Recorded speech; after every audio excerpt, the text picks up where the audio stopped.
আমাদের পরম সৌভাগ্য হয়েছিল যে আমরা বাঁশবেড়িয়ার জগৎজননী মা হংসেশ্বরী মন্দিরের দর্শন করেছিলাম এবং মন্দিরটি এত সুন্দর এবং প্রথমে আমরা মায়ের রূপ দেখে আমরা স্তব্ধ হয়ে গেছিলাম এবং প্রথমে আমরা নহবতখানা রাজা রামেশ্বর দেবের নির্মিত নহবতখানা সেটি পার হয়ে আমরা মন্দিরের দিকে এগোলাম এবং আমাদের একটু দেরি হয়ে গেছিলো। আমরা প্রথমে আমাদের গুরুদেব সাইনাথের দর্শন করে আমরা মন্দিরের দিকে এগোলাম এবং সেখানে গিয়ে আমরা প্রথমে রাজবাড়ি এবং যেটি নির্মাণ করেছিলেন রাজা নৃসিংহদেব তার যে রাজবাড়ি সেটি দেখলাম। তার সেই রাজবাড়ি যেখানে ভূতের ভবিষ্যৎ যে সিনেমাটি হয়েছিল সেখানে সেই শুটিং হয়েছিল, সেই রাজবাড়িটা দেখলাম।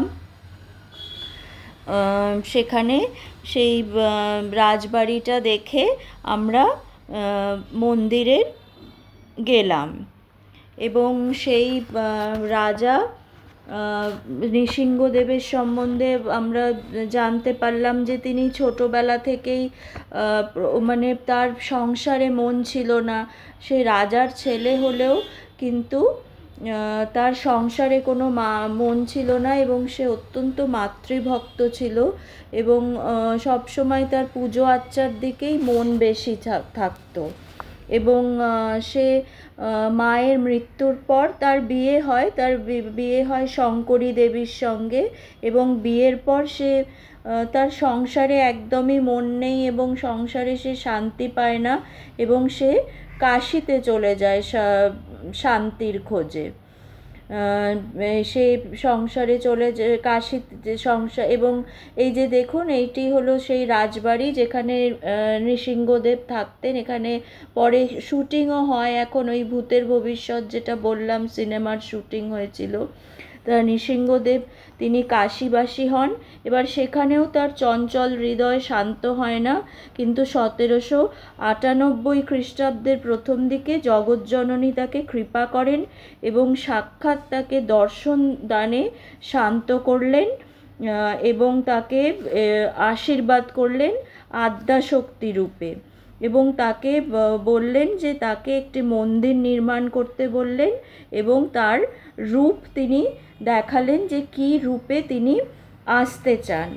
এবং এই যে মায়ের রূপ আমরা দর্শন করলাম এত সুন্দর, তা সেখানে তখন সেই রানীমা শঙ্করী দেবী সেই মন্দিরটি নির্মিত হয় কুলপুরোহিত এবং অন্যান্যদের উপস্থিতিতে 1814 খ্রিস্টাব্দের 2রা জুন 19শে জ্যৈষ্ঠ বৃহস্পতিবার জগন্নাথ দেবের স্নানযাত্রার দিনটি স্থির করলেন জগৎজননী হংসেশ্বরীর প্রতিষ্ঠা দিবস হিসাবে।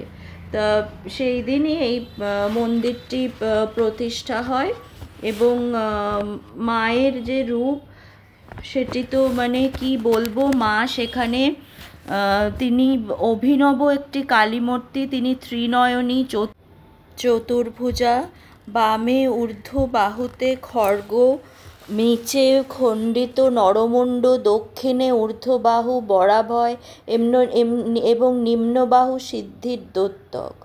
তার বাম পদটি ভাঁজ করা ঠিক যেন আমাদের সাই বাবার মতো এবং দক্ষিণ পদ শায়িত মহাকালের বুকে কিছুটা উপর পর্যন্ত ঝোলানো। মূল বেদি পর্যায়ক্রমে সহস্রদল পদ্ম এবং অষ্টদল পদ্মে শোভিত, তার উপর খোদিত পঞ্চত্রিকোণ যন্ত্র, আর সেই পঞ্চত্রিকোণের মধ্যে যোগ নিদ্রায় শায়িত দেবাদিদেব মহাদেব।